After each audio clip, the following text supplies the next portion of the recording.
jemaat itu sangat terkesima sama pendeta itu.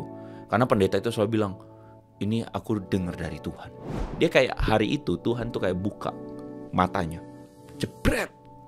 Dia lihat, loh kok ini kayak enggak sesuai firman Tuhan ya. Menurutku problem dari semuanya itu sebenarnya masalah seorang pemimpin rohani yang belum beres sama dirinya.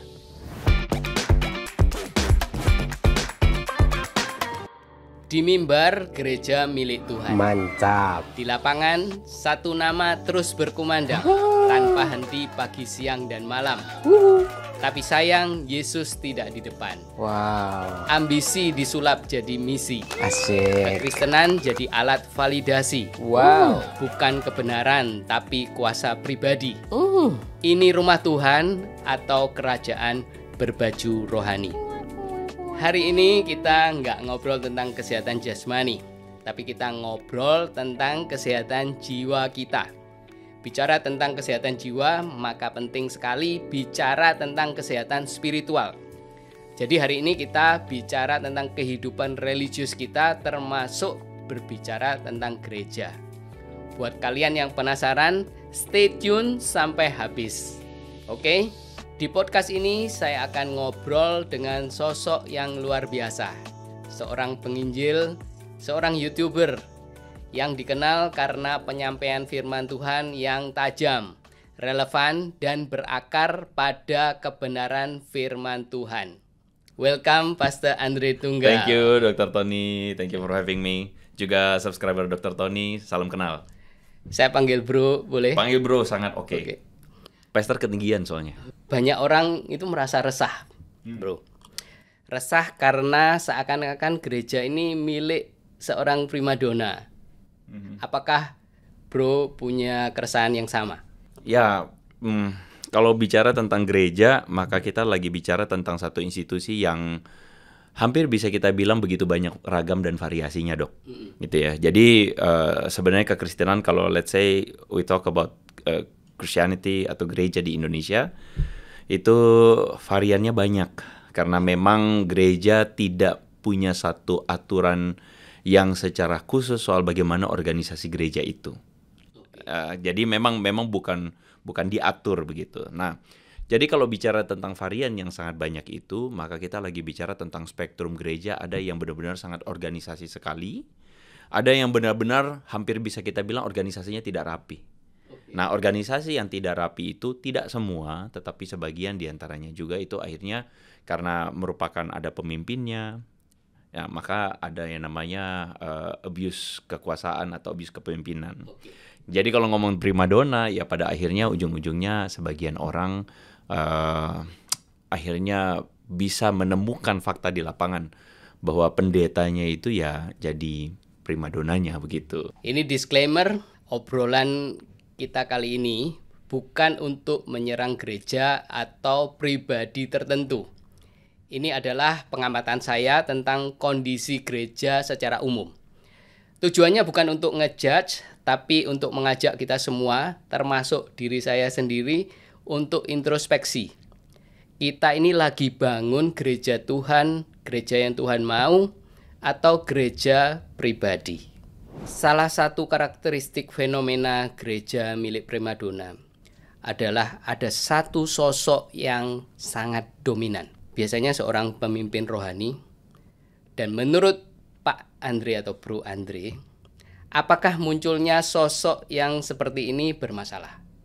Menurutku ya, yang namanya muncul tokoh yang dominan itu adalah sesuatu yang normal, wajar. Jadi maksudnya adalah di mana-mana, bukan hanya bicara soal gereja, tapi di mana-mana ada tokoh yang dominan, menonjol, dia sering tampil di depan, dia berpengaruh, didengar orang, itu normal dan wajar. Sehingga kita tidak harus selalu melihatnya itu negatif. Tapi yang menjadi negatif adalah ketika dia menjadi seorang pemimpin rohani yang mengarahkan semua orang pada dirinya sendiri. Dan tidak lagi mengarahkan semua orang kepada Kristus, kepada Tuhan. Kadang pendeta juga dikultuskan. Ya, pemimpin rohani ini diperlakukan secara berlebihan. Mungkin pemimpinnya sendiri tidak minta diperlakukan seperti itu, tapi orang-orang di sekitarnya atau jemaatnya memperlakukan dia seperti itu? Pertama, figur yang dominan terus dikultuskan. Kalau ada kedua hal ini tapi yang lain tidak, bermasalah nggak? Sangat bermasalah ketika ya ada sebuah saying ya, ada sebuah lucu-lucuan di kalangan gereja lah begitu ya, tidak semua tapi lucu-lucuannya begini. Kadang-kadang jemaat itu yang membawa hamba Tuhan itu jatuh dalam dosa. Kadang, iya, kita ngomong pada level yang simple dan lucu aja. Misalnya soal menjamu makan. Kadang-kadang itu di jamu makan tuh berlebihan sekali sampai-sampai wah itu pendetanya jadi tambah gendut gara-gara jemaatnya. Misalnya ya. Oke. Nah, bukan berarti apa maksudnya jemaat itu punya kita memahami ya, jemaat itu punya hati yang baik, dia pengen memberi yang tujuannya terbaik. baik. Iya, tujuannya baik. Cuman pada akhirnya menurutku ya, pada akhirnya kontrol itu juga harus ada di hamba Tuhannya. Harus ada di pendetanya sendiri. Dia harus mengontrol diri dan membatasi dirinya. Bahwa yang sebenarnya punya sikap etis bagaimana dia berlaku sebagai seorang pendeta, seorang hamba Tuhan, seorang tokoh rohani yang memberikan keteladanan rohani, dia harus membatasi dirinya. Kadang-kadang jemaat itu menurut saya susah untuk kemudian kita kontrol batasin jemaat. Ya, tapi seorang hamba Tuhan dan pendeta itu sendiri yang harus punya kode etiknya. Begitu kan? Sama kayak setiap profesi kan pasti punya kode etik. Dokter pun punya kode etik. Jadi dia sendiri harus bisa batasin diri. Saya mau kasih contoh, ada figur rohani yang sangat dominan dan dikultuskan. Tapi menurut saya nggak ada masalah. Contoh ya, Mother Teresa. Sangat dominan, sangat dikultuskan, atau Paus. Dominan, dikultuskan, tapi mereka punya batasan. Dan kalau saya melihat kehidupannya, ini bukan melambangkan sosok figur yang mendominasi yang gereja. Mau dilayani. Iya. Terus ciri-ciri fenomena gereja milik primadona yang berikutnya adalah kekuasaan yang absolut, absolute power. Jadi semua pemimpin tentunya kalau punya absolute power tanpa pengawasan akan mudah terjebak dengan penyalahgunaan otoritas. Setuju ya? Setuju. Karena ada saying power tends to corrupt and absolute power corrupt absolutely. Ya benar ya. Jadi biasanya absolute power ini diciptakan secara intensional dengan menggunakan sistem atau terjadi secara natural di dalam gereja. Jadi sebenarnya gini, kita itu harus mampu melihat bahwa seorang leader di gereja, institusi rohani, whatsoever, dia itu manusia biasa. Dan dia manusia biasa yang juga bisa jatuh di dalam pencobaan, termasuk dia manusia biasa yang juga bisa keliru. Ya, kita ambil sisi positifnya demikian. Jadi ada satu saying lagi kalau aku mau melengkapi saying itu Lincoln ya yang bilang, if you want to know the real character of someone, you give him power. Ya, jadi kasih dia power, maka akan kelihatan karakter dia itu gimana. Nah, sebenarnya justru figur seorang hamba Tuhan pendeta itu akan terlihat juga kelihatan karakternya kalau dia punya power. Nah, sekali lagi power itu adalah sesuatu yang baik ketika dilakukan atau diemban dengan bertanggung jawab dan takut akan Tuhan. Tetapi menjadi sesuatu yang toksik dan bahaya banget ketika dia itu melayani diri sendiri tuh. Nah, jadi memang pada akhirnya kita harus mampu melihat bahwa kekuasaan dan sebagainya itu menurutku adalah satu hal yang harus benar-benar hati-hati ketika ada seorang pemimpin rohani mengembannya. Begitu sih. Ya makanya bagi sebagian gereja tuh ada yang namanya kontrolnya itu yaitu ketika misalnya ada orang yang sebut majelis atau penatua itu ada mengimbangi begitu.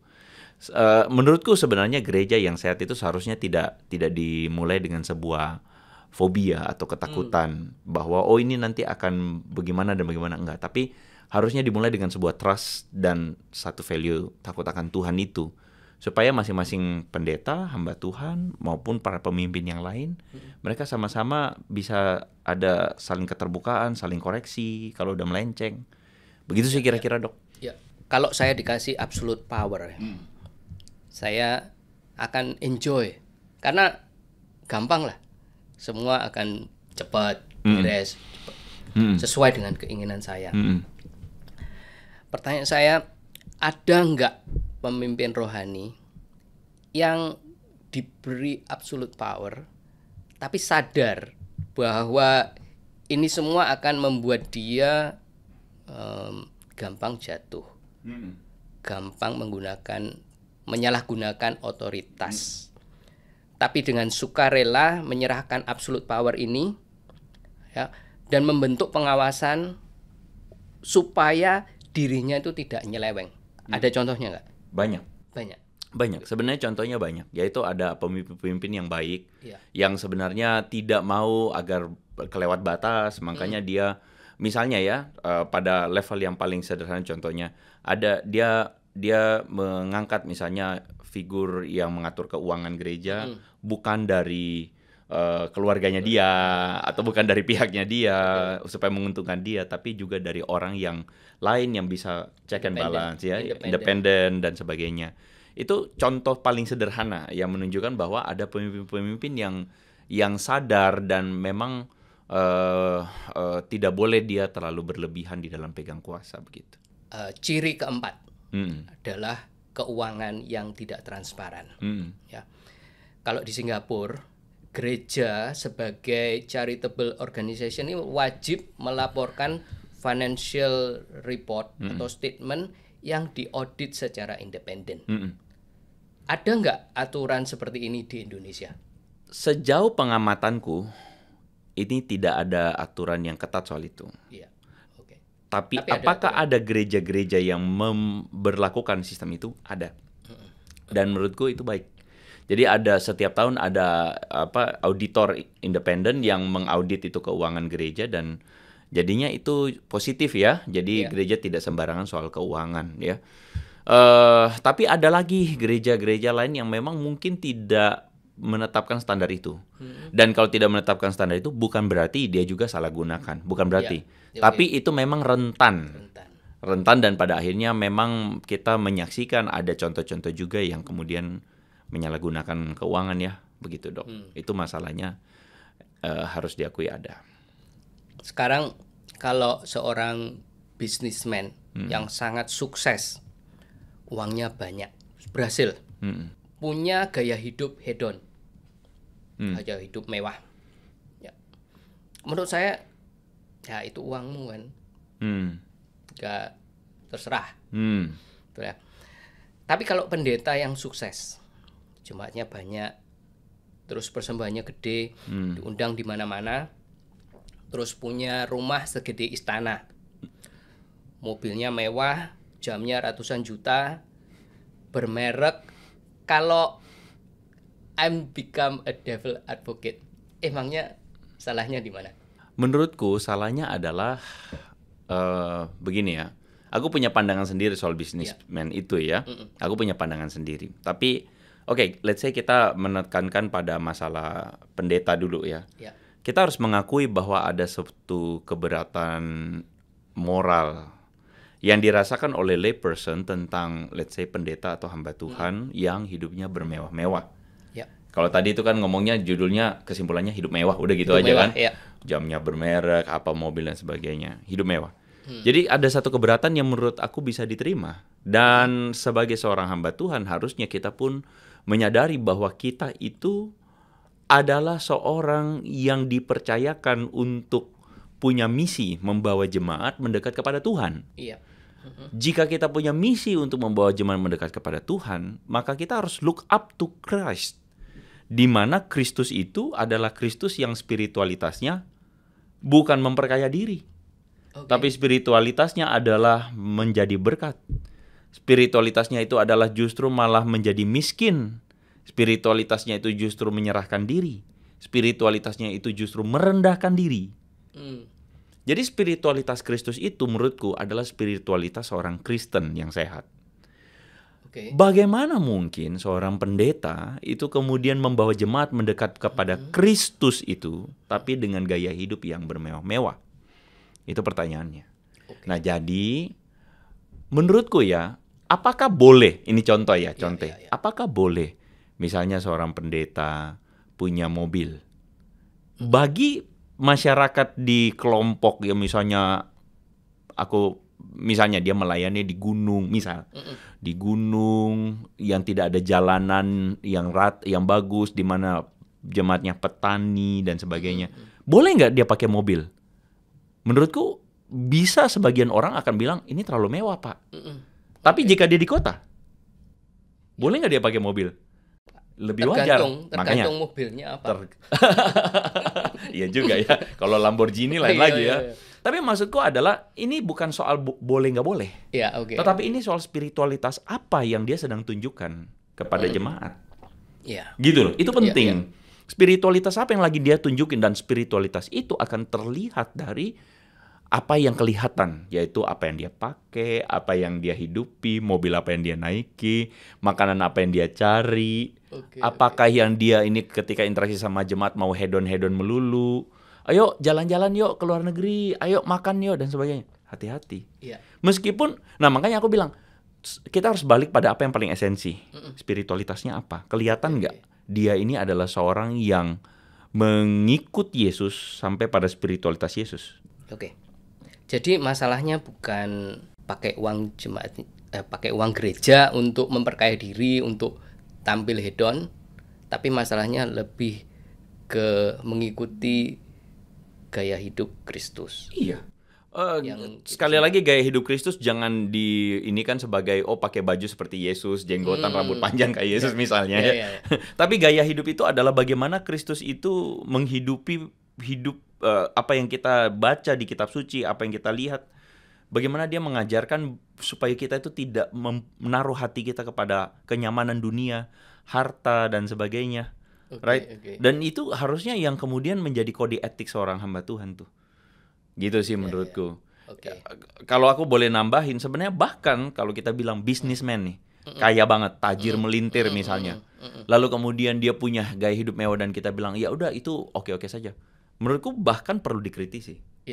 Maksudnya gini, aku menerima bahwa misalnya setiap orang itu punya circle dan lingkungannya. Gitu, aku menerima, dan setiap orang tuh punya level-level kehidupan dia, atau mungkin lingkungan dia tuh bergaul dalam profesi dia. Kadang memang butuh untuk kemudian punya certain level tertentu. Misalnya contohnya simpelnya dari olahraganya kelihatan. Ya dari jangan olahraga deh, ngopi-ngopinya kelihatan. Ada yang ngopi di warung kopi pinggir jalan, tapi ini ngopinya ada di sampai mall-mall mewah, hotel bintang 5. Apakah itu lantas kemudian kita bilang berdosa? Oh tidak. Sejauh memang dia menjalankan kehidupannya dengan bertanggung jawab di hadapan Tuhan. Menurutku adalah seorang yang punya uang tidak serta-merta dia harus bermewah-mewah. Ini kita bicara tentang businessman ya, bukan hamba Tuhan. Businessman. Ya. Jadi gini, kita mulai dengan satu teologi yang benar dulu.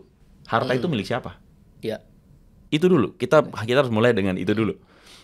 Menurut saya, seorang Kristen yang benar menyadari bahwa harta itu milik Tuhan yang dipercayakan kepada dia. Kalau dipercayakan kepada dia, maka apakah berarti you bisa hambur-hamburkan itu sembarangan sesuai keinginan you? Jadi banyak orang itu bergaya hidup seperti yang mewah hedon karena terikat. Iya. Bisa macam-macam juga tuh, terikat pada macam-macam. Terikat pada apa? Salah satunya terikat pada pengakuan. Mau diterima orang, mau dihormatin orang. Ya beda. Dunia itu ngajarin kita begini loh, Dok. Ini real. Dunia tuh ngajarin kita spiritualitas yang pengen menanjak. Contoh ya, kita masuk mall. Ini di Indo ya. Masuk mall. Kita masuk pakai merek, aku sebut aja ya, sama-sama Toyota. Tapi yang satu Agya, yang satu Alphard. Perlakuannya beda nggak? Beda. Pasti beda. Iya kan? Masuk pakai Agya sama satpam, disetopin, diperiksa dari depan sampai belakang, atas sampai bawah, dibuka sampai bagasi-bagasinya. Iya. Betul toh? Iya. Tapi pakai Alphard, bos. Bener? Kita itu hidup di tengah dunia yang seperti itu.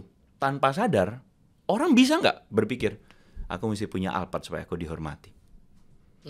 Dan akhirnya dia berlomba-lomba untuk naik level, berlomba-lomba untuk beli Rolex, berlomba-lomba beli baju bermerek, supaya apa? Diterima. Alright. Sehatkah kekristenan seperti itu?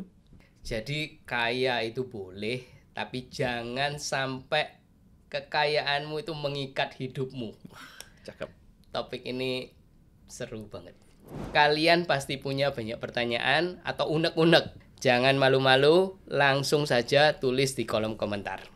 Bro, saya itu pernah berada di suatu gereja yang apa-apa harus lapor.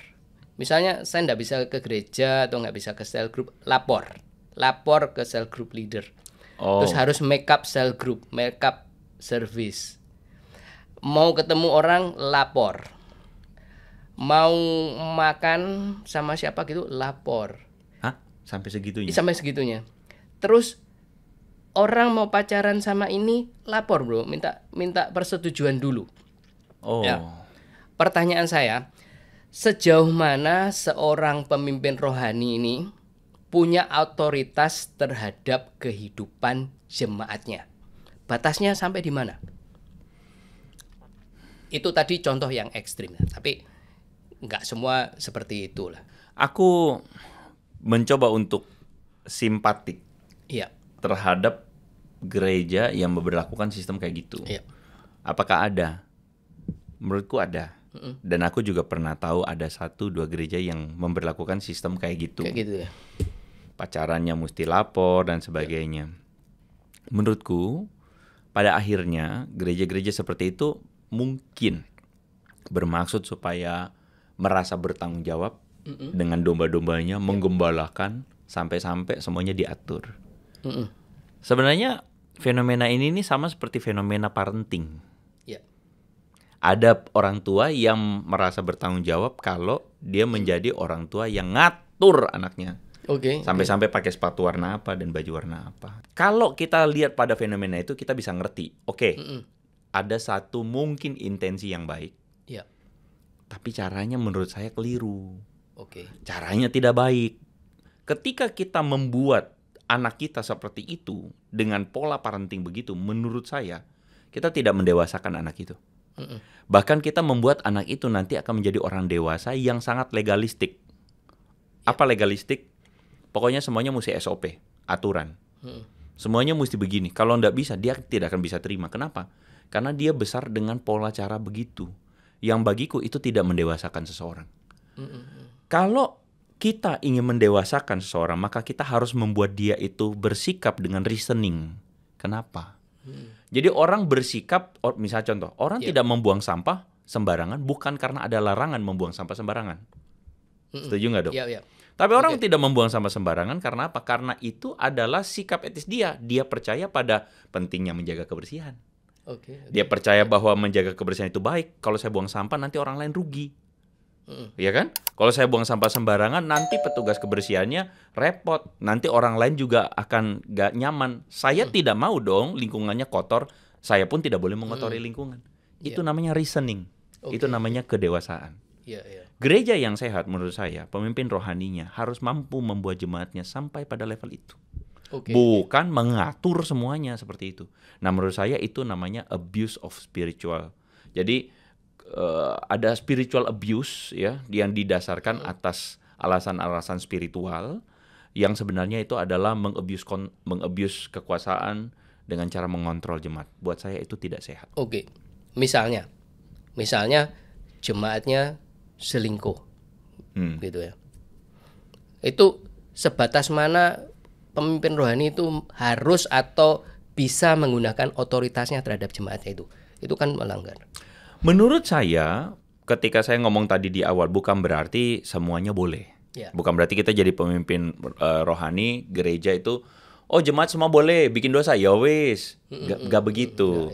Kita harus mencoba menemukan keseimbangan, ya kan? Dan kita harus clear bahwa kalau kita mengasihi jemaat, maka kita itu harus mampu untuk melihat bahwa jemaat ini kalau lakukan sesuatu yang keliru harus tegur. Karena kalau dia lakukan sesuatu dan tidak ditegur, berarti kita nggak mengasihi. Iya dong. Jadi kalau dia melakukan sesuatu dan dia salah, tegur. Dan kalau misalnya pada level misalnya ini adalah selingkuh, kita harus bedain antara selingkuhnya itu adalah salah di hadapan Tuhan dan efeknya. Efeknya bagi apa? Efeknya secara sosial bagi jemaat. Jadi di hadapan Tuhan kalau soal selingkuh itu kita tegur, kita harus ajak dia bertobat dan menyudahi tidak lagi melakukan. Efeknya di hadapan jemaat ini yang kemudian nanti misalnya di dalam pelayanan, apakah ini jadi kesaksian yang baik? Apakah semua orang pada akhirnya ini tahu, terus kemudian dia masih tetap pelayanan? Berarti kita harus istirahatkan dia. Kita berhentikan dia. Dan kita harus mampu mengencourage dia untuk mengaku kesalahan. Supaya apa? Jemaat tidak merasa bahwa dibiarin. Jemaat tidak merasa boleh gitu loh. Jemaat harus mampu menghargai juga bahwa pelayanan sendiri itu adalah bagian yang kita harus jalani dengan hati bersih. Gitu loh. Dengan bukan tidak kepura-puraan, kemunafikan. Harus diistirahatkan. Apakah dia boleh kembali ke pelayanan? Boleh. Ketika apa? Ketika dia sudah menghidupi pertobatan dia. Ya kan? Beres dengan pasangan yang Tuhan persatukan, tidak lagi melakukan yang keliru, dan kemudian dia bisa jadi kesaksian. Jadi kalau saya boleh summarize, batasannya adalah batasan kebenaran firman Tuhan ya. Tentu. Bukan otoritas untuk ngatur kehidupan sehari-hari ya. Iya. Dan sebenarnya gini Dok, penggembalaan yang sehat adalah penggembalaan yang membawa jemaatnya itu bertumbuh dewasa pada Kristus. Bukan pada aturan gembalanya. Bukan pada aturan gerejanya. Pemimpin sejati menggembalakan, bukan mengikat. Menuntun bukan mengekang. Memimpin dan mengendalikan adalah dua gaya kepemimpinan yang berbeda, tapi bedanya tipis. Apalagi kalau ini dibungkus dengan firman Tuhan. Kadang jemaat itu sulit membedakan. Ada nggak practical tips yang bisa digunakan untuk membedakan kedua gaya kepemimpinan seperti ini? Memimpin atau mengikat? Menurut saya dari pengalaman dalam dunia pelayanan sekian belas tahun, menurutku ya jujur, sulit. Sulit untuk membedakan sebagai seorang jemaat yang mungkin kita bilang jemaat biasa, membedakan, menyadari bahwa dia itu sedang ada di bawah kuasa kepemimpinan yang mengendalikan dan otoriter dengan kepemimpinan yang sehat. Itu sulit sekali. Jadi kalau dokter tanya, ada nggak tipsnya? Aku ragu aku bisa menjawab dengan tepat dan bermanfaat buat mereka yang nonton. Tapi bukan berarti aku akan menjawab dalam arti gini. Aku akan menjawab dalam arti ya sebenarnya dari tadi apa yang kita elaborasi itu udah kelihatan. Membedakannya dengan cara apa? Apakah pemimpin itu membuat jemaat itu kemudian terarah kepada dirinya atau kepada Yesus? Apakah pemimpin itu patokannya adalah seleranya dia atau seleranya Tuhan? Apakah pemimpin itu kemudian memakai firman Tuhan untuk membenarkan apa yang menjadi seleranya? Nah, itu pun jemaat, makanya aku bilang kalau jemaat biasa itu sulit. Ketika jemaat itu tidak punya satu relasi pribadi sama Tuhan. Jadi aku punya sebuah kesaksiannya begini. Ada satu teman satu minggu yang lalu ya sebelum aku kesini, kita ngobrol. Dia bilang ada satu masa dia itu bertahun-tahun ada di bawah kuasa penggembalaan seorang hamba Tuhan yang sangat-sangat otoriter. Tapi jemaat itu sangat terkesima sama pendeta itu. Karena pendeta itu selalu bilang, ini aku dengar dari Tuhan. Wah, ini dari Tuhan. Wah, ini tidak sesuai apa Tuhan. Tuhan ngomong sama saya. Jadi itu kan salah satu hal-hal yang menurut saya tidak salah ketika dia bilang dia dengar dari Tuhan, tapi itu sesuai kebenaran firman. Dan dia dengar dari Tuhan itu membuat ya sekali lagi, kita tuh makin humble, kita tuh makin tunduk pada ini. Itu nggak salah. Tapi kalau dengar dari Tuhan, bahwa kamu harus taat padaku. Untuk kontrol orang. Dengar dari Tuhan bahwa dasarnya adalah aku. Hati-hati. Nah, ini jemaat ini sebenarnya dia adalah seorang leader juga. Dia kayak hari itu Tuhan tuh kayak buka matanya. Jebret. Dia lihat, loh, kok ini kayak nggak sesuai firman Tuhan ya. Nah, jadi begini, apa yang aku mau sampaikan, kita akan hampir mustahil untuk bilang bahwa kamu bisa membedakan ini adalah dia memimpin atau dia mengendalikan kalau kamu nggak baca firman juga. Kalau kamu nggak punya hubungan pribadi sama Tuhan juga, kamu akan sulit membedakan. To take on further ya, kadang hamba Tuhan begitu itu tidak sadar. Sepakat. Tidak sadar. Sebagai jemaat, kalau kita lihat ada something wrong dengan pemimpin rohani kita, bagaimana kita harus approach ini? Pindah gereja atau ngomong sama pemimpin rohani? Menurutku yang sehatnya adalah kita bisa ngobrol sama dia. Ya. Dan tanya pendapatnya. Dan ukur sejauh mana, menurutku ya, sejauh mana dia itu bisa menyadari hal yang keliru itu. Ya. Pada akhirnya, kalau misalnya kita ngomong sama dia dan dia tidak bisa menyadari kekeliruannya dan dia ngotot, menurutku it's a good sign for you untuk berpisah jalan. It's a good sign. Kenapa? Karena kita pun tidak mau kan kemudian menjadi orang yang, hey kamu salah, saya hukum kamu, kan nggak mungkin gitu. Ya kan, kita juga nggak akan melakukan seperti kayak begitu. Tapi dia tidak mau untuk melihat bahwa menundukkan diri pada Kristus itu penting. Ya sudah, kita bisa jalan dong. Menurutku itu hal yang sangat dibenarkan gitu. Tapi kalau misalnya dia menyadari kesalahannya, ya pada akhirnya ya kita harus juga mungkin bisa jadi acting as someone yang berada bersama-sama dengan dia dan misalnya memberi masukan dia, menegur kalau dia salah. Kalau dia punya rasa kerendahan hati yang benar-benar terlihat, menurutku itu tanda yang baik untuk bisa stay with gitu. Tapi kalau dia nggak punya tanda itu, ya sudah. Kita harus demi kesehatan jiwa dan spiritual kita juga gitu loh, Dok. Dan spiritual. Dan biasanya hamba Tuhan atau pemimpin rohani yang seperti ini biasanya anti kritik juga. Nggak bisa dikritik karena udah merasa wah, aku representatif dari Dunning-Kruger namanya ya. Jadi sudah merasa benar banget gitu dan sebagainya. Harus taat, submit. Kalau aku bilang pada akhirnya aku akan memilih, jika aku jadi jemaatnya, aku akan memilih untuk ya sudah, kita pisah jalan. Kita pisah jalan. Karena apa? Karena somehow aku tidak punya, aku sangat meyakini bahwa aku tidak punya kuasa untuk mengubah hati orang. Yang mampu untuk mengubah hati seseorang, aku percaya itu kuasa Roh Kudus. As simple as that. Jadi aku akan ngomong sejauh mana aku bisa ngomong. Tapi kalau misalnya dia tidak bisa berubah lagi dan tidak bisa menyadarinya, ya sudah. Ya udah, kita bisa jalan aja, nggak apa-apa. Gitu. Alright. Bagi kalian yang lagi berpikir atau mau tanya, mau komentar atau mau curhat curhat boleh. Langsung aja tulis di kolom komentar. Bro, banyak gereja itu lagi berlomba-lomba untuk punya jemaat yang banyak, membangun gereja yang megah, dan menciptakan citra mega church. Sebenarnya fenomena seperti ini ada yang salah nggak? Atau got something wrong with that? Menurut aku, fenomena mega church itu adalah fenomena yang aku belajar untuk melihatnya sebagai sesuatu yang selama gereja tersebut adalah gereja yang menjalankan apa yang seharusnya jadi perannya dia.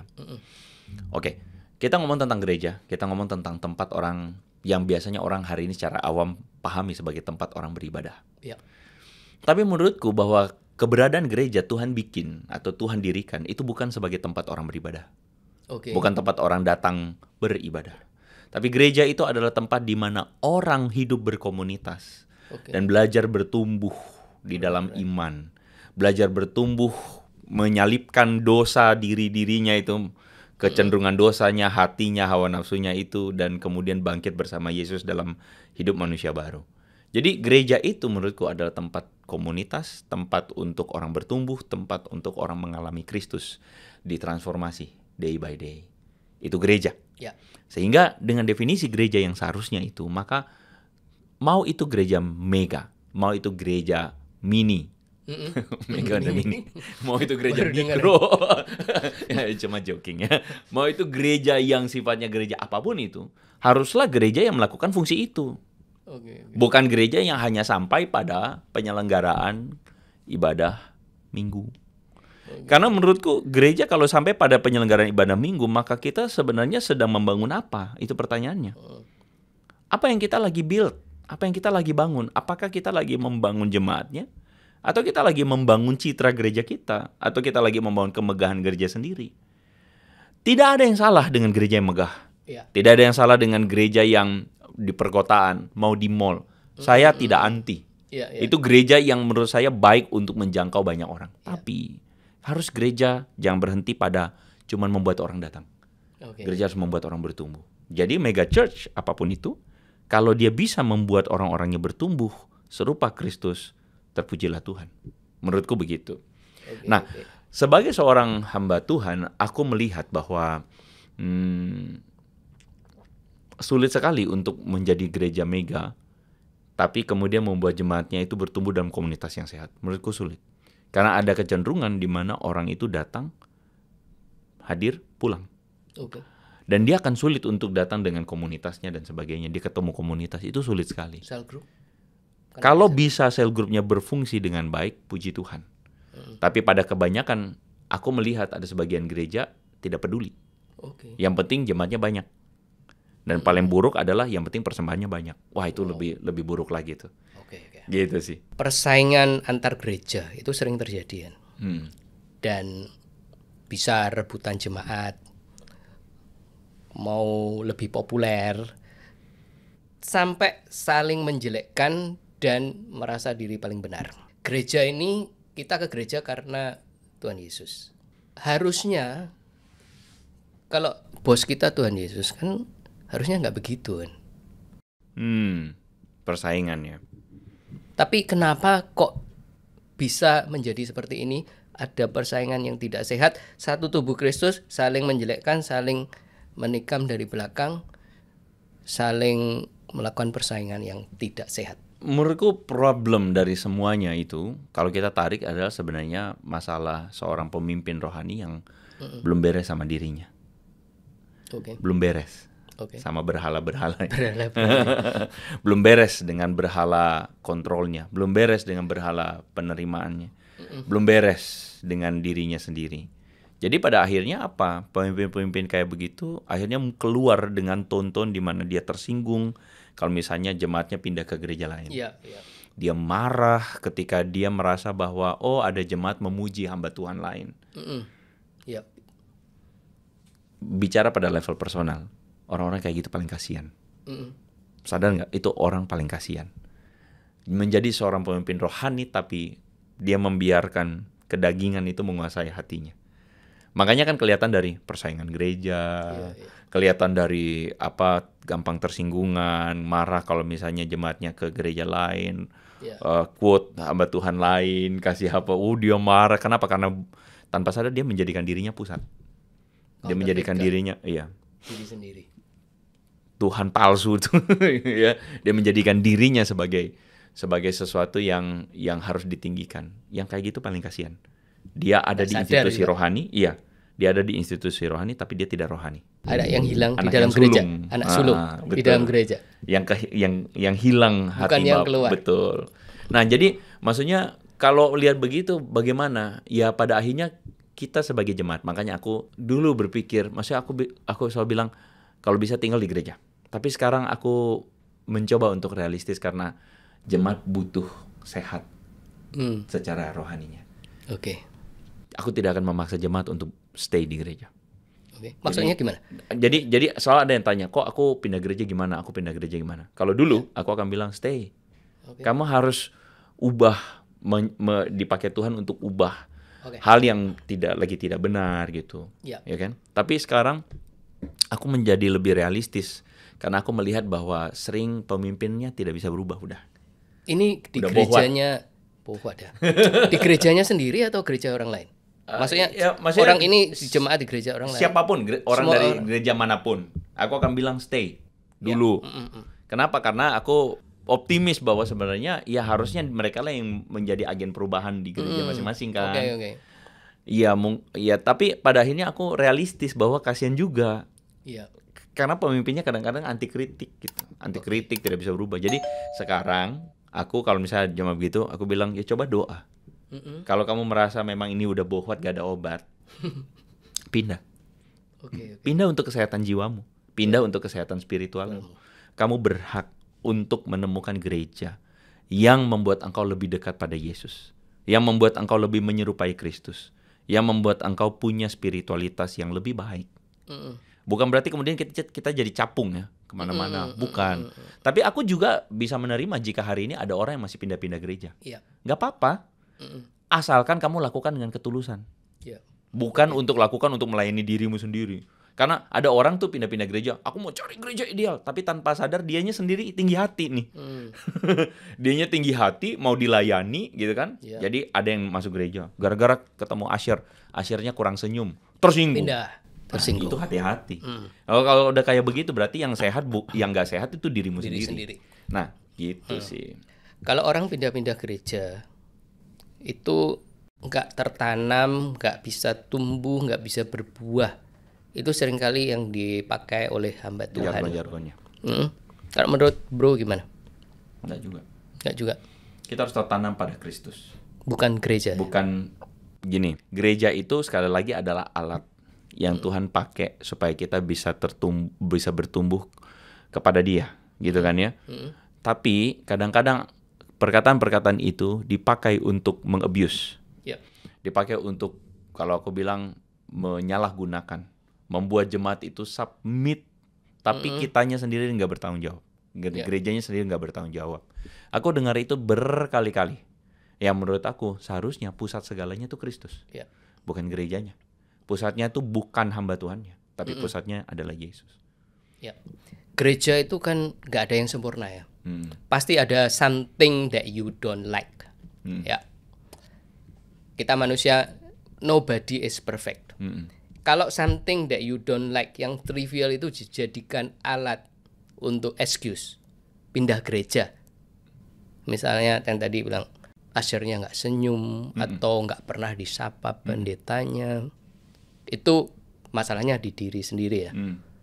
Tapi kalau pindah gereja karena merasa dirinya tidak ditarik ke Tuhan, tapi ditarik ke gereja atau ditarik ke pendetanya. That is a valid reason, man. Jemaat, aku selalu mengencourage jemaat untuk punya mentalitas bahwa saya bukan objek. Saya subjek. Yes. Kelihatan bedanya di mana? Saya objek itu. Ya kamu dong, bikin saya makin bertumbuh pada Yesus. Kita menjadikan diri kita objek. Atau lebih tepatnya, sebenarnya jauh lebih dalam, kalau kita dissect lebih dalam, kita tuh menjadikan diri kita Tuhannya yang harus dilayani. Fokusnya diri sendiri. Pada orang Kristen baru yang baru bertobat, aku paham, ada yang kayak gitu. Tapi kalau sudah Kristen lama dan gayanya adalah, kamu dong bikin saya bertumbuh, kamu dong yang khotbahnya nggak bagus, kamu dong. Hati-hati tuh. Hati-hati, mental kayak begitu jangan dibawa. Ya, menurut aku gereja, artikulasi yang benar adalah gereja itu menghadirkan environment yang bikin kita makin dekat dengan Yesus. Dengan cara apa? Kita kalau lihat keteladanan pemimpinnya, kita tuh wah bener ya, aku makin rindu ingin seperti Tuhan Yesus. Melalui pemimpin-pemimpin ini aku bisa melihat contoh yang baik. Nah itu tanda yang bagus ya kan. Yang kedua, pengajarannya. Oh iya ya, pengajarannya tuh selalu ada hal-hal yang aku nggak mampu lihat. Tapi ternyata iya ya, kedalaman pengajaran ini membuat aku tuh melihat sesuatu yang baru dan aku makin kagum pada Yesus. Aku makin rindu untuk menghidupi hidup seperti apa yang firman Tuhan katakan. Iya ya. Nah, itu bagus. Sekali lagi, environment. Pada akhirnya keputusan bertumbuhnya di mana? Saya. Right. Saya. Gitu. Saya punya saudara-saudara seiman, komunitas yang selalu ingetin, misalnya, ayo yuk. Misalnya ya, kopi yuk, ngopi. Waktu ngopi ngumpul, iya aku enjoy. Aku bisa cerita apa adanya. Cerita keluarga. Kalau ada masalah kerjaan, aku bisa berbagi. Mereka bisa saling mendoakan. Environment.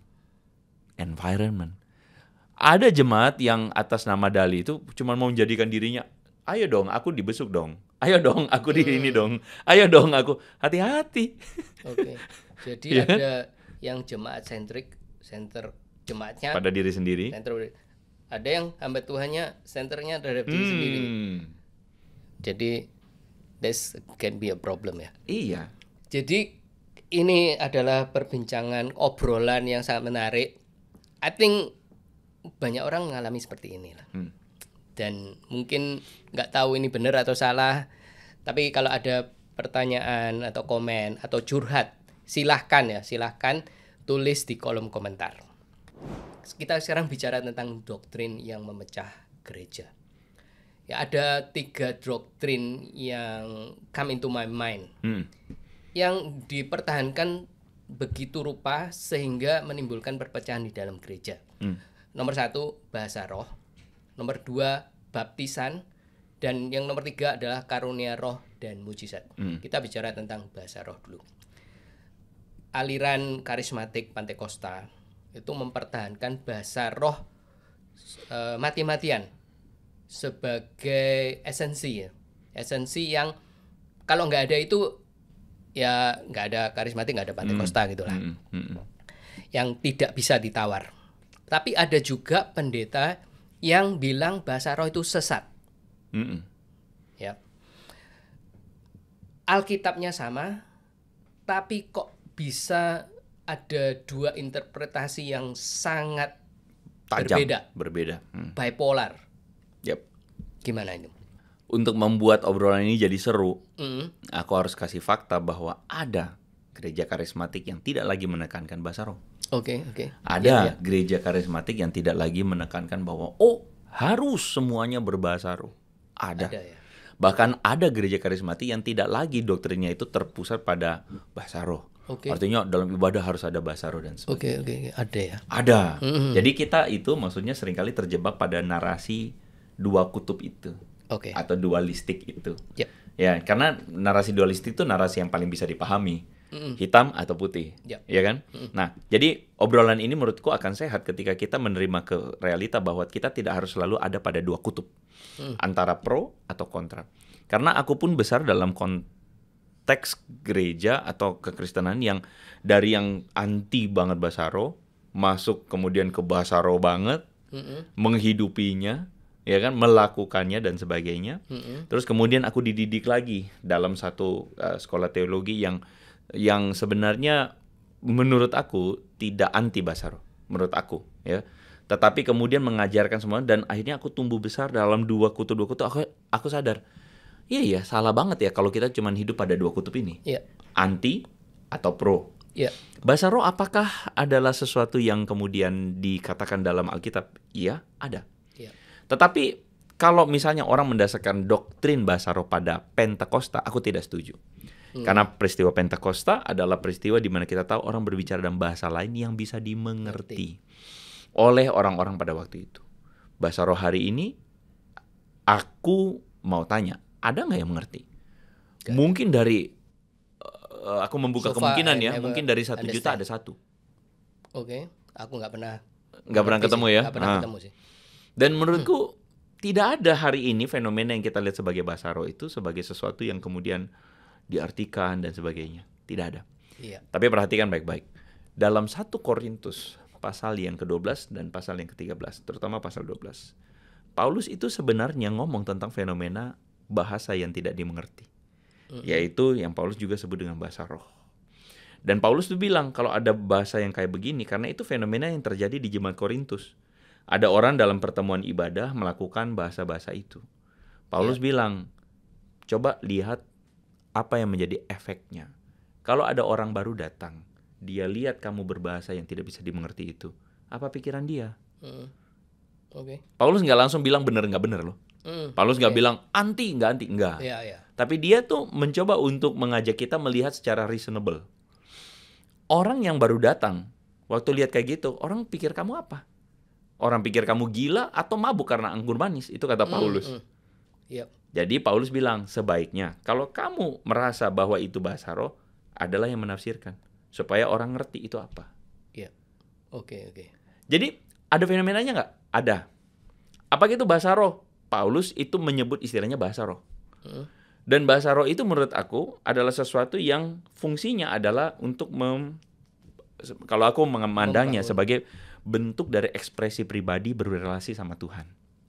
Contoh, ada orang yang doa, dia cuma diem aja. Dia cuma bilang Tuhan, Tuhan, Tuhan, dia nangis. Apakah doa begitu salah? Enggak. Tidak. Bahkan kemudian firman Tuhan bagian yang lain mengatakan roh berdoa kepada Tuhan dengan keluhan yang tidak terucapkan. Maksudnya dia berdoa, dia sampai nggak bisa ngomong apa-apa.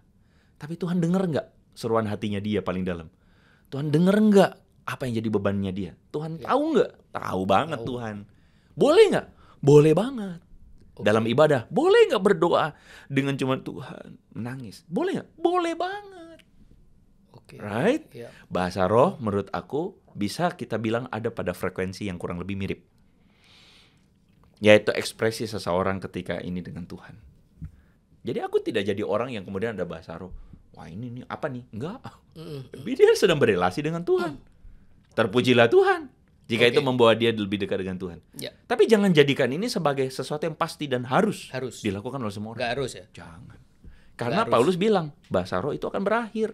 Tapi kasih, kejarlah itu kasih. Karena kalau kita ngomongin karunia, berarti kan karunia itu harus dikasih sama Tuhan dan tidak semua orang punya. Malah Paulus bilang, kejarlah karunia-karunia yang lebih penting. Dan lebih yang Paulus tekankan di situ adalah kasih. Jadi from biblical perspektif, bahasa roh itu tidak harus. Yes. Dan bukan lambang kerohanian seseorang atau kedekatan seseorang terhadap Tuhan. Benar banget. Paulus kan bilang, bahkan aku berbicara dalam bahasa malaikat pun kalau aku nggak punya kasih, itu nggak ada arti. Jadi apa yang menjadi wujud dari wujud dari karya Roh Kudus dalam diri seseorang, menurut aku bukan pada bahasa roh, tapi buah roh. Galatia pasal 5, 22, 23, ya kan?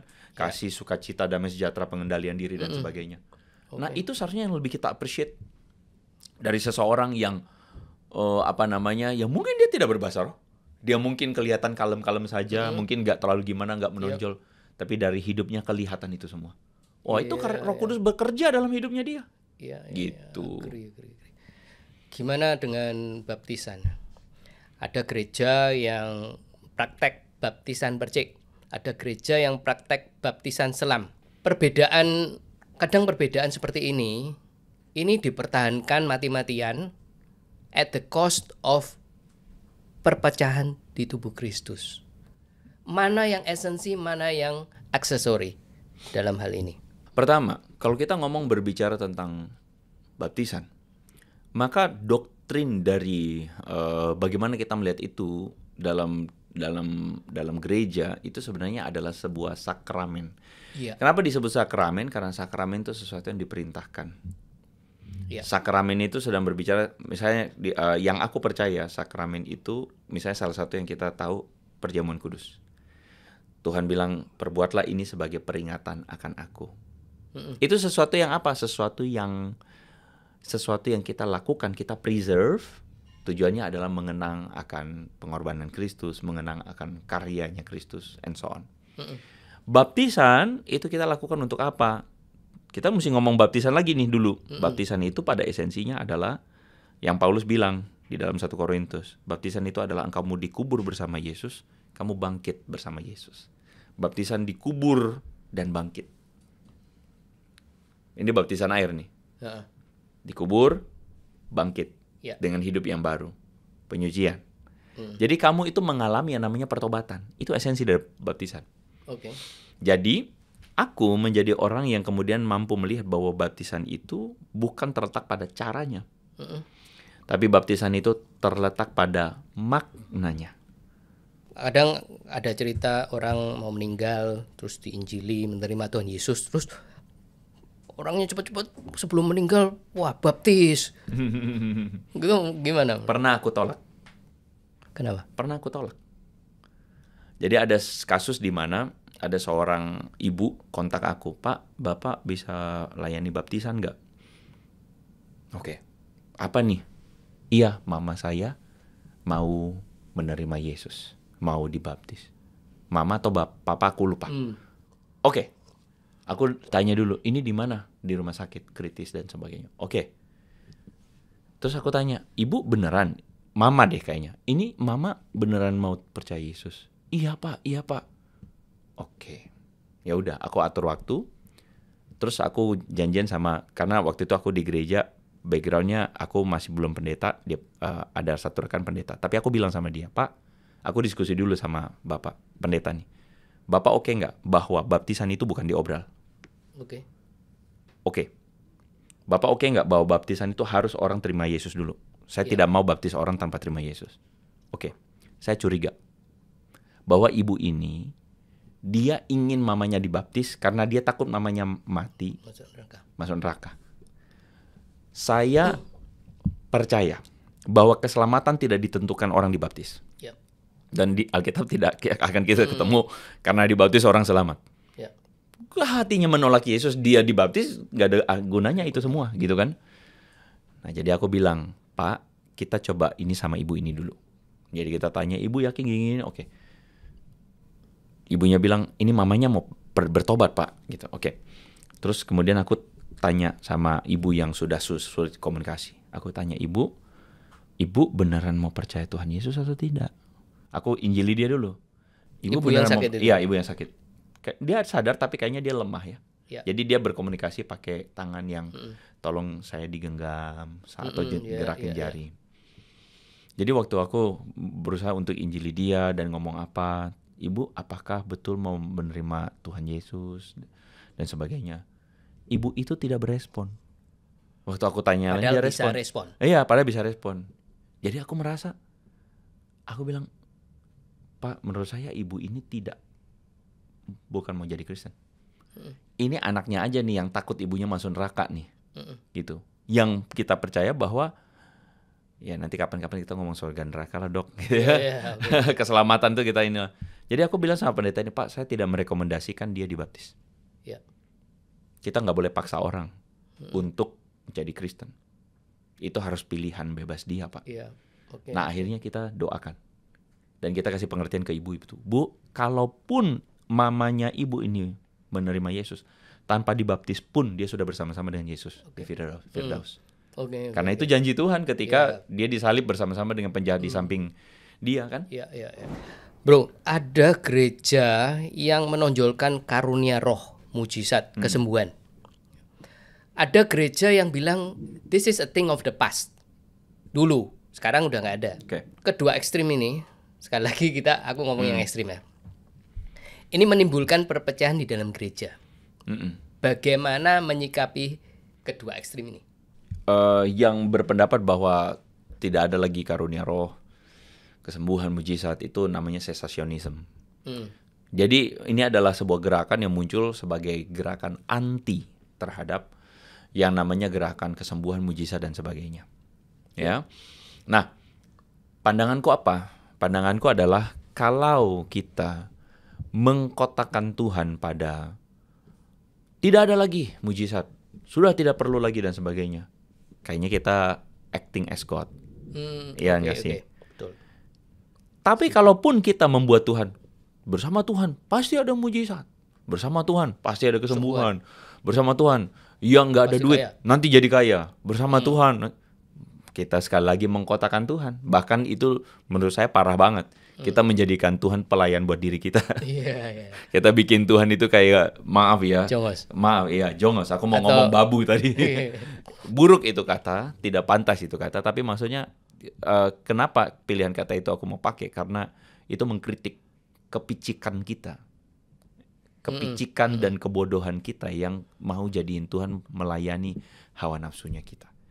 Nah jadi aku percaya bahwa sampai hari ini Tuhan mengerjakan mujizatnya. Aku percaya sampai hari ini Tuhan mengerjakan hal-hal heran. Aku percaya banget. Aku percaya bahwa Tuhan bisa menyembuhkan seseorang tanpa hal-hal yang sifatnya medik atau treatment medik. Tuhan bisa sembuhkan, Tuhan bisa pulihkan, atau Tuhan bisa ubah. Aku percaya. Kalau memang Tuhan mau. Tapi aku lebih mau untuk melihat bahwa setelah mujizat heran itu, apa? What? So what after that? Karena menurutku mujizat itu seringkali Tuhan pakai, bukan seringkali. Tuhan itu adalah metode yang Tuhan pakai untuk mendobrak kekerasan hati manusia yang harusnya berujung pada pertobatan. Kalau setelah mujizat tidak ada pertobatan, I count it nothing. Gak ada gunanya itu. Percuma. Yes. Banyak orang Kristen yang dihipnotis dengan kebaikan Tuhan. Jadi yang dicari kebaikan Tuhan, berkat, kekayaan, sukses, kesembuhan, keberhasilan. Recently baru sadar, sometimes I did that too. Aku melakukan hal itu, dan aku sadar bahwa ini adalah Tuhan-Tuhan palsu yang kita ciptakan. Kita sebenarnya tidak mencari Tuhan, tapi mencari kebaikan Tuhan sebagai Tuhan yang palsu. Banyak ya seperti itu. Tanpa sadar. Tanpa sadar, sebagian aku melihat kultur dari kekristenan jadinya kayak gitu. Ketika apa? Jadi gini, ada satu saying yang mengatakan, Calvin ya, dia yang bilang bahwa kita tuh, our heart itu adalah factory dari berhala-berhala. Iya. Manusia itu cenderung sebenarnya submit himself kepada something. Percaya deh. Iya. Every man. Karena kita tuh manusia sebenarnya diciptakan untuk submit atau menyembah. Coba lihat. Oke. Kita tuh sebenarnya manusia yang diciptakan tidak berdiri sendiri. Kita manusia yang menyembah sesuatu. Cuman menyembahnya tuh apa? Itu pertanyaannya. Iya. Orang kemudian mengatakan menyembah Tuhan. Tapi masalahnya ada orang yang kelihatan menyembah Tuhan, tapi sebenarnya dia menyembah dirinya sendiri. Dia menyembah kenyamanannya, dia menyembah keinginannya. Ya kan? Makanya dia datang menyembah Tuhan supaya tokonya rame. Yeah. Dia menyembah Tuhan supaya usahanya laris. Dia menyembah Tuhan supaya ujiannya lulus. Dia berdoa supaya apa? Pada level awal, aku percaya Tuhan memungkinkan untuk memberi ruang bagi orang-orang demikian. Masih bocil. Yeah. Sama kayak seorang bapak. Ada anak datang, cari papa buat apa? Cari papa biar dipinjemin HP. Yeah. Wajar nggak? Wajar kalau ini masih bocil. Tapi nggak wajar. Nggak wajar kalau kita begitu terus. Anak ini dibegitukan terus itu nggak wajar. Iya. Oke. Nah, makanya bagiku adalah manusia-manusia itu harus realize bahwa kita itu jika berjumpa dengan Yesus, maka Tuhan Yesus memanggil kita untuk meninggalkan segala berhala kita itu. Meninggalkan segala berhala kenyamanan kita, keinginan kita. Kita mesti tinggalin. Dan kita benar-benar diubahkan, Tuhannya cuma Dia. Gitu. Nah, berhala diri itu paling bahaya. Kenapa? Karena itu tidak disadari oleh banyak orang. Kenyamanannya, keinginannya, harga dirinya, egonya, paling bahaya. Yep. Including me. Including me too. Kita semua. Yeah. Kita semua dalam proses perjalanan kok. Yang membuat aku berbahagia adalah kita semua kok sebenarnya tuh punya pergumulan itu. Tidak ada dari kita yang benar-benar sempurna. Yang membuat aku berbahagia adalah hanya anugerah. Betul. Yang kemudian membuat aku bisa berjalan di dalam sebuah harapan bahwa Tuhan mengasihiku dan Tuhan bersabar denganku dalam proses untuk pengudusan ini. Yeah. Anugerah ini membuat aku berbahagia bahwa aku tidak butuh untuk pass the test. Pass the test itu dalam arti lulus baru boleh. Iya. Dia sabar dan dia baik. Dan kita tuh yang dia cuman looking up itu adalah hati kita yang tulus. Iya, betul. Tulus Tuhan, aku tulus mau dipulihkan. Tuhan, aku tulus mau dikuduskan. Aku tulus mau belajar. Wah, itu indah banget anugerah. Luar biasa. Terima kasih banyak Pak Bro Andre. Terima kasih banyak. Thank you dokter. Atas Thank you. Waktunya. Thank you juga udah ngundang. Ngerti bahwa Tuhan itu baik. Tidak perlu kita to prove ourselves. Jatuh berkali-kali pun Dia mengasihi kita. Bukan berarti kita boleh sengaja jatuh. Boleh bikin dosa, bukan. Iya. Kadang-kadang kita tidak sadar. Kita menciptakan berhala-berhala yang bukan Tuhan. Ya. Tapi Dia sabar dan nunggu kita sadar. Bahkan Dia bersama-sama dengan kita tuh. Artinya dia dalam kebaikannya Dia membantu kita, Dia tolongin kita. Terpujilah Tuhan yang nggak biarin kita hilang. Ya. Ini obrolan santai, tapi mengena.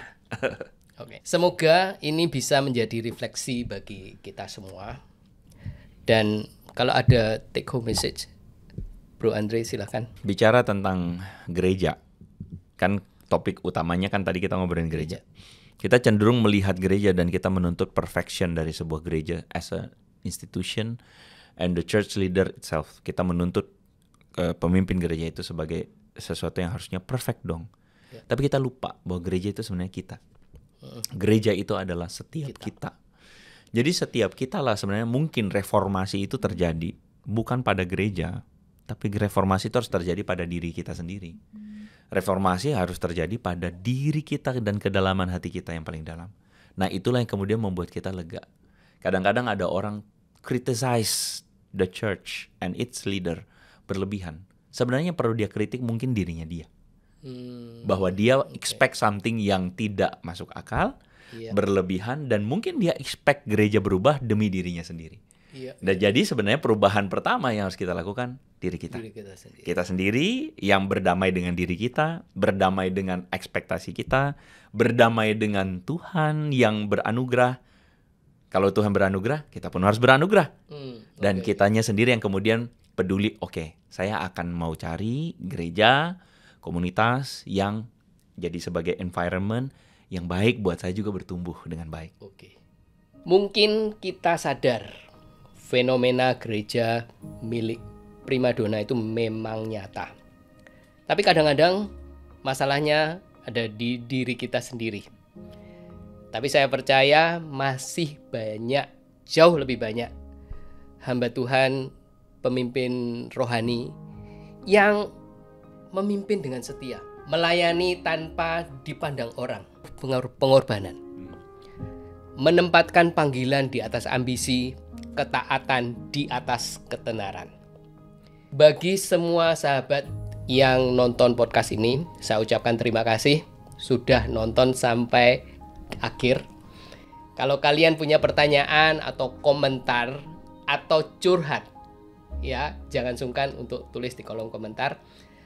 Sayangnya kita harus akhiri obrolan kita sampai di sini. Tapi jangan lupa subscribe, like, dan share video ini. Saya Dr. Tony Setiobudi. Sampai jumpa di episode berikutnya. Bye-bye. Bye-bye.